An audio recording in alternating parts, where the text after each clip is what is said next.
నారాయణపేట జిల్లా మక్తల్ మున్సిపాలిటీ పరిధిలోని బసవేశ్వర సర్కిల్ దగ్గర శ్రీ మహాత్మా బసవేశ్వర స్వామి విగ్రహానికి ఆవిష్కరణ చేసిన ఎమ్మెల్యే వాకిటి శ్రీహరి విగ్రహ ఆవిష్కరణలో శ్రీ పంచమ సిద్ధిలింగ మహాస్వామి, మాజీ ఎమ్మెల్యే చిట్టం రామ్మోహన్ రెడ్డి తదితరులు పాల్గొన్నారు.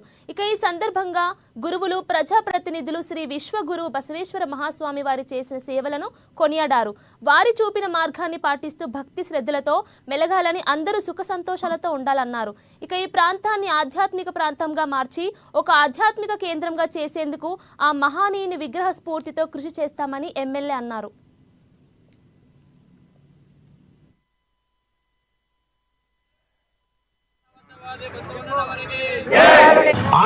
మక్తల్లో సర్పంచ్ కాకన ముందు మేమున్న ప్రాంతంలో మా బసవమ్మ ఇల్లు ఉండే, ఆ ఇంటి ముందుకెళ్ళి పోతా ఉంటుంది.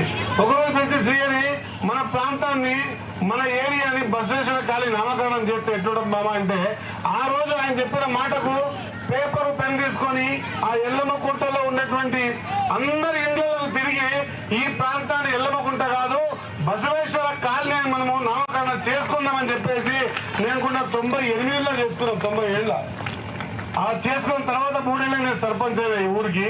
బసవేశ్వర నామకరణం 30 ఏళ్ల కింద అయితే బసవేశ్వర మన భక్తులకి ఈ రోజు అందరికి ఆదర్శప్రాయంగా నిలిచి ఆయన మనకు కనిపిస్తూ మనమందరం కూడా ఆయన నడిపించే మార్గంలో ముందుకు పోవాలని చెప్పేసి ఈ ప్రాంతాన్ని నిర్ణయించినటువంటి సరే పార్టీ ఏదైనా సరే ఓ మంచి పని చేసినప్పుడు మంచి అని చెప్పాలి. కాబట్టి రామ్మోహన్ రెడ్డి గారు కూడా ఈ ప్రాంతాన్ని సూచించినందుకు ధన్యవాదాలు తెలియజేస్తా ఉన్నా.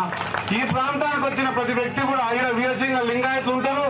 ఈ ప్రాంతంలో ఆయన గురువుని ఏర్పాటు చేసుకున్నారు.